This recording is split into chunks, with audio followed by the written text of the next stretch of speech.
I want to just give you a quick update on, or a quick overview of how I got into this profession.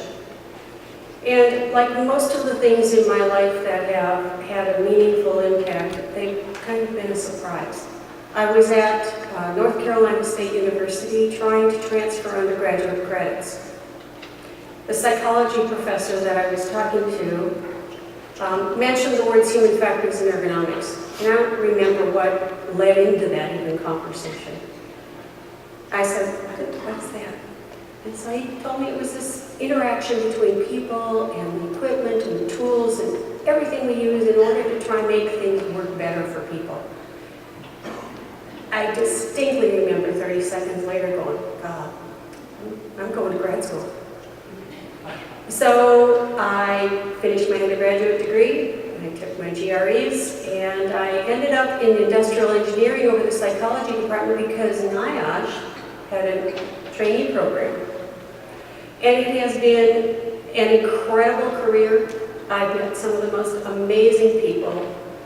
It hasn't always been easy, but it's almost always been difficult energizing, not difficult fatiguing. So we were in the closeout meeting and we're talking about that this was something that I thought maybe should be considered to be adjusted. And Bob Gilbert, the vice president, stands up and he looked around the room and he said, well, I have to leave right now. Whatever Nancy says, I agree with. Keep calm. Jump out the window. I looked up at him and I said, how long is that good for? We changed it.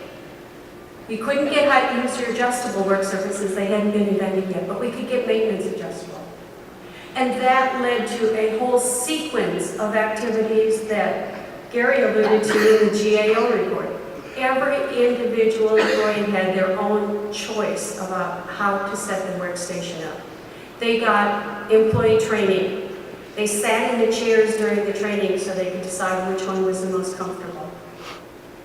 The outcome of all of this was that there was a wonderful reduction in injuries, and this was tracked over several years. The GAO report, you can download it and find out about the other companies back 25 years ago that were doing wonderful programs in ergonomics as well. So what I learned about, I'm going to go back. What I learned about this is the incredible importance of collaboration, getting the right people in the room. Today we call this participatory and macroergonomics. Disruptive change. How can we, as practitioners within companies of human factors and ergonomics programs and initiative, create a disruptive change on how we address operational efficiencies, being able to, how we do business, how we are accepted by business. And two more thoughts. There comes a time in the affairs of man when you must grab the bull by the tail and face the situation. And the situation is operational excellence is the future. It is what we have to pay attention to. If we do that, the incident rates and the MSDs will still be addressed. They will still be important, but we will be perceived by business in a different way, as an advantage to the productivity and the excellence of the company, and not as a cost avoidance related to injuries. So, efficiency issues, innovation issues. Somebody has to do something.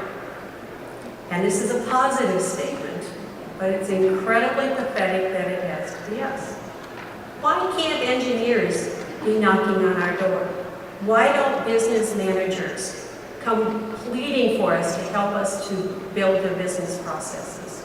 Why doesn't IT keep us involved in all of the changes that they're making in order to make it more palatable for people to be able to keep up with what's going on? So all of these things, I think it's on us.